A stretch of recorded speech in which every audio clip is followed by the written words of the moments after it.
Hello.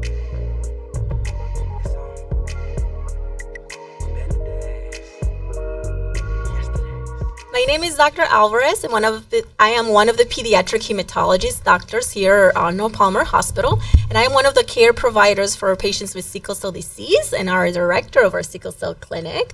So here to provide medical care for the patients, make sure we're doing the best practices, bringing and putting together events like this where we can celebrate our children and our community, and happy to be here. Super excited that we have so much support and that AR is here joining us. Yeah, that's awesome. Well, thank you both so much for being here. It really means a lot to us here at Seacrest Studios and all of our patients all across the hospital. The great thing about our awareness event for me is that it really opens up eyes of people who are not going through sickle cell or maybe don't know much about it, because just because you're not doing it doesn't mean it doesn't impact you, right? Like, you have friends and family who might be going through some sort of sickle cell crisis.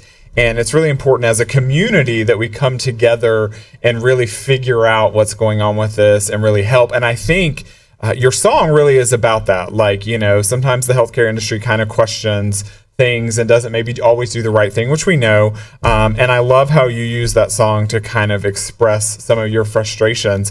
But let's talk about that a little bit, like your young life as someone with sickle cell, and then how you use art to really express all those things, which I think is beautiful. Thank you. So yeah, that song right there is near and dear to me. I wrote that last year for World Sickle Cell Day, so that's a year old today. I love that. Yeah, happy year anniversary to that song. Thank you. It's a beautiful song. It's being played throughout the world when it comes to sickle cell. So I'm just glad that I could be a voice to the voiceless and those that live with sickle cell and don't necessarily express what they go through. Yeah. So yeah, that song is very near and dear to me. But I also like to say that, you know, in my pediatric days, my pediatric care was the greatest. Yeah. You know, it's the greatest. It's when we get to adult care where, you know, that compassion is kind of lost. But just not every doctor is a bad doctor. Not every nurse is a bad nurse. Like, not every hospital is a bad hospital. Right. So just expressing, you know, the life that we live with this complicated rare disease with sickle cell. So yeah, absolutely. I'm glad you brought that out, AR, because part of our program here is how to make sure our patients in the pediatric world, when they're becoming teenagers, we empower them, we give them all the tools that they need, that they can advocate for themselves when they become adults, that they know what the care that they need is and how they can ask for the things that they need and how they can express to the medical teams that are getting to know them for the first time as adults already, what works for me, what doesn't. So a question I had for you, if you don't mind sharing your experience, is how did you navigate those waters when you became an adult and you had to start to speak for yourself and to take care of yourself? What are the changes that you had to do that when you were a kid your parents used to do, and now you said, oh my gosh, I need to do this on my own? Like, what are the things that you had to say, oh man, I have to do this now? And what are those things that, you know, were maybe difficult or challenging for you? It was a little challenging, but it was one of those things where I really had to understand that I had to be able to articulate myself with sickle cell. So I had to be able to go to my doctor's appointments and talk to my doctor, know the type of medications I was getting prescribed, know how I had to administrate and take those medications. So it was a little difficult. And also my transition was different. So I transitioned at 15 with sickle cell. So at 15 years old, I was in pediatric hospital room and got wheeled over to the adult side due to my priapism. They just didn't. I was battling with priapism. It was pretty bad, and the pediatric doctors they didn't think that their care would be able to sustain me. I was really bad for a long period of time, a lot of hours, and I remember them wheeling me down to the adult ward in the same hospital bed. So it was a little difficult. Definitely challenging to be so young at 15. I know usually pediatric patients transition about 20, 21. Right. So yeah, I'm like 6 years behind that, and just having to go through all of that by myself. not really by myself because I had the support of my family, but still it feels like you're going through all of that by yourself. So just learning to navigate through the healthcare system, learning how to speak to doctors, learning what was going on with my body so I can articulate to my providers. That was one of the things that I really had to understand, incorporate. And it took a lot of research. I had to do a lot of studying. I had to figure out what my triggers were. If I didn't know these type of things, then I wouldn't know how to articulate to my provider what I was going through and how I was feeling at that time. So, yeah. Yeah. I think it's really fascinating. We actually talk about this a lot in the hospital when I meet with all kinds of groups and do tours and stuff. You know, you come to the pediatric hospital. It's fun. It's bright. We have child life specialists and music therapy and art and all this stuff that really helps young people, especially children, feel comfortable. And then we literally almost sometimes flip a switch where they say, okay, now you're an adult, or now you need to go to adult care, where we all know adult hospitals, as great as they are, some of the best ones in the country, are white walls, and they have some help, right? There's maybe an art person walking around, maybe a pet therapy person, but those other people that are crucial to your, healthcare journey sometimes all of a sudden are absent. And we really struggle with that in that transition. What are some things that, from your point of view as a doctor, when parents are getting ready to help their children transition, what are some things that maybe the parents should be doing to help, or what are some suggestions that you have, Dr. Alvarez, to help them? Yeah, sure. I think one of the things we try to work with our families with is, even when they're here, still in the pediatric hospital, still under the care of the pediatric physicians, let the kids speak for themselves. Let the kids start asking the questions. Let the kids start explaining how is it that they're feeling and what helps them or what doesn't. So that way it's not a new feeling or new sensation for them. Give them a little bit of autonomy of let them go and pick up prescriptions and learn how to talk to a pharmacist. So we try to practice that, in the late teenagers, so 17, 18, 19 and up. But let them practice when they're still under your care, because if something went wrong, if it was not the right answer or the right question, you still have the parent there to kind of give them that support.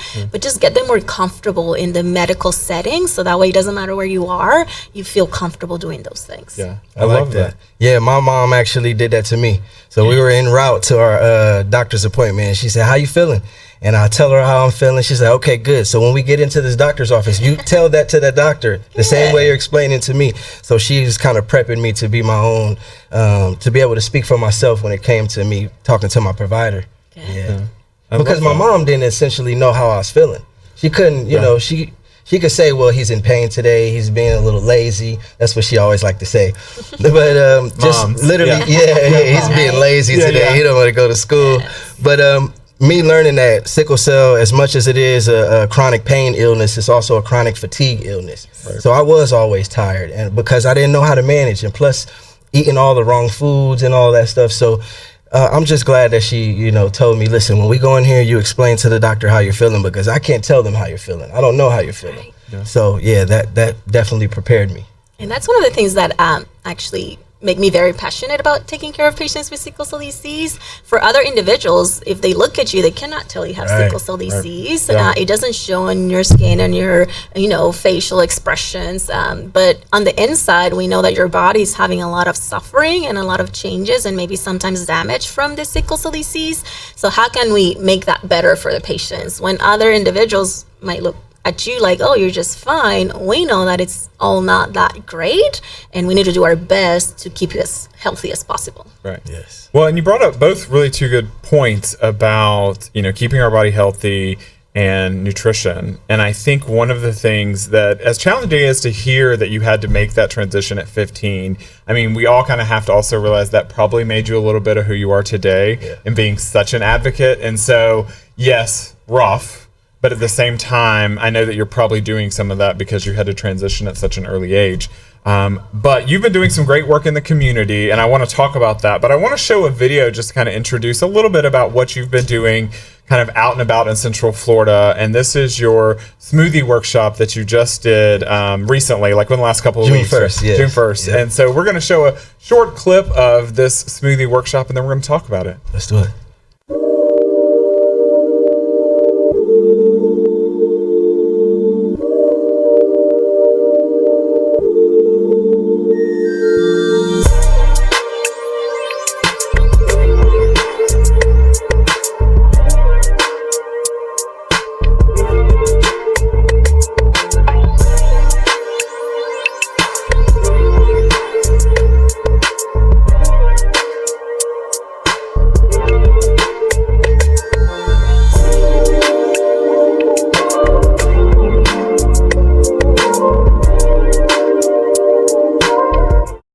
about why you decided to kind of go this route with your foundation. I think it's called Rare Care. Yes. And to really start these workshops and programs around things like smoothies. So growing up, I'm from the inner city neighborhood, and I grew up on canned goods, boxed foods, freezer foods, processed meats, all the junk food, sugary, soda. We never had a real notation on what nutrition is. So for me, when I really found out what nutrition was and that I was far off from nutrition, I had to change up my whole lifestyle. So that was actually one of my triggers that I realized when studying myself with sickle cell, that my immune system, my immunity was always compromised by the foods that I ate. So I started learning to put more alkaline foods in my body. I started learning proper hydration through coconut water, which contain natural electrolytes, alkaline water, natural supplements and vitamins, things that my body was depleted of. I never had this in my body. So when I started incorporating these things, and this all came from my good friend Patrick Gordon, God rest his soul, he passed away with sickle cell, but he was from Jamaica, and him and his family grew up on herbs, so they drank a lot of teas. So when I first went to Jamaica and they're handing me hot tea 4 times a day, I'm like, what is this? Why are we drinking so much tea? But I realized how medicinal that it was, and it was helping my body. It was giving me the energy that I needed. Certain teas and herbs that I was drinking that I never had incorporated in my life. So when I started studying that and implemented it into my lifestyle, I realized that my body was depleted of this and it was missing it. So now that I'm putting it in it, I'm having the nutrients that I need. I'm having the energy that I need, the stamina that I need. I can handle my business. I don't have as many pain crises as I used to. I started realizing that nutrition is the key. I really realized that nutrition is the center of health and wellness. What you put in your body affects how you feel. It affects your mood, all of that. So I cut out a lot of fast foods. I cut out a lot of grease, a lot of the processed foods I don't do anymore. And I just had to clean up my intake. And I really found out that my hemoglobin was increased. My hemoglobin baseline always rested at 7. That was like my max. That was my high. Wow. So I started incorporating beets in my smoothie and eating beets, like raw beets. And my hemoglobin went up. My hemoglobin now, I just had a appointment with my hematologist yesterday. My hemoglobin's a 10. It's been a 10 for the past 2 years. That's awesome. And that's because I've been so diligent on beet smoothies and, taking these natural herbal supplements that's helping me. And really just being active, outside, soaking sun, getting active, stretching, all of these things that I never did as a child or a young man living with sickle cell. So, man, that's where the Rare Care Foundation came in. It's not health care, it's rare care, because you have to rarely care for yourself in a way to be well. In a way to be well, you know what I'm saying? So I'm thankful for the hospitals and the physicians. They're definitely in place when I can't take care of myself, and sickle cell can become too much. Yeah. But like you said, I have become my own doctor because I've studied myself and I understand what it takes for my sickle cell to be well. Yeah. So that's what I implement with Rare Care, and just educating on nutrition and how to live well, take care of yourself. Self-care, man, it's the best. Well, and and actually nutrition is key in most diseases. Absolutely. Right, Dr. Alvarez? That is a huge part of what we do in training, especially young people, how to eat better and take in things that are like whole foods and better for you than all these processed foods.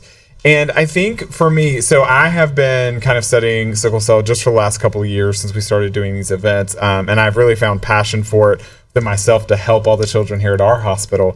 And one of the things I learned was that years ago, sickle cell kids were told you can't do. Right. You over and over again. It was just a blank, you can't do. You can't do sports. You can't do this outside. You can't do that. And that really is what spoke to me as like an individual that was like, wow, and I remember that as, a teenager and hearing kids with sickle cell couldn't do anything.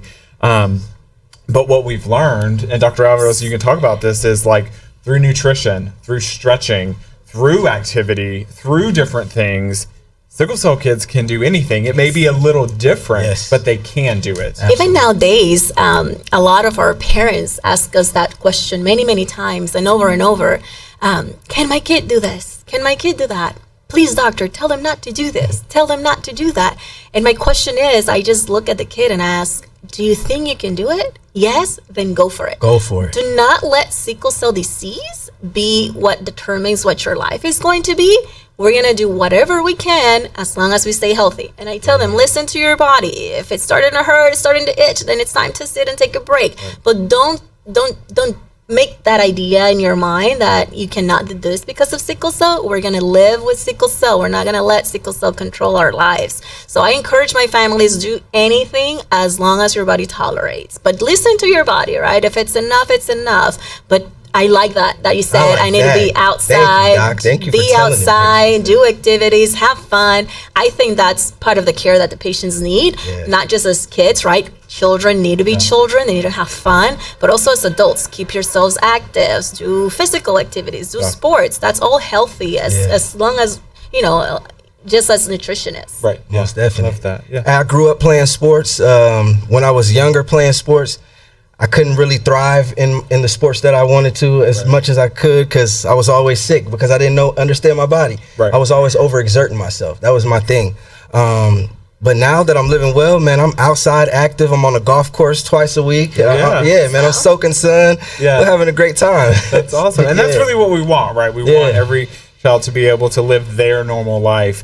And I think through advocacy, through education, through the work that both of you are doing inside the hospital and outside the hospital, we're really making changes in how sickle cell is viewed, how it's treated.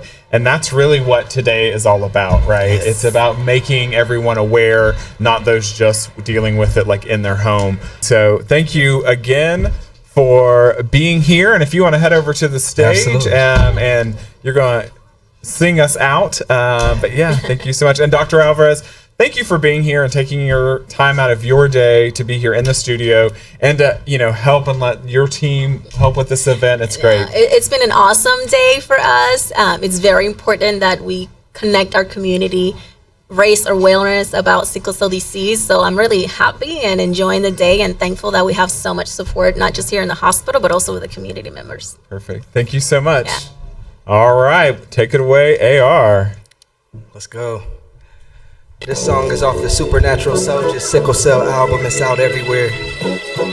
Yeah. Special music. Let's go. Hey, tell me how you feel.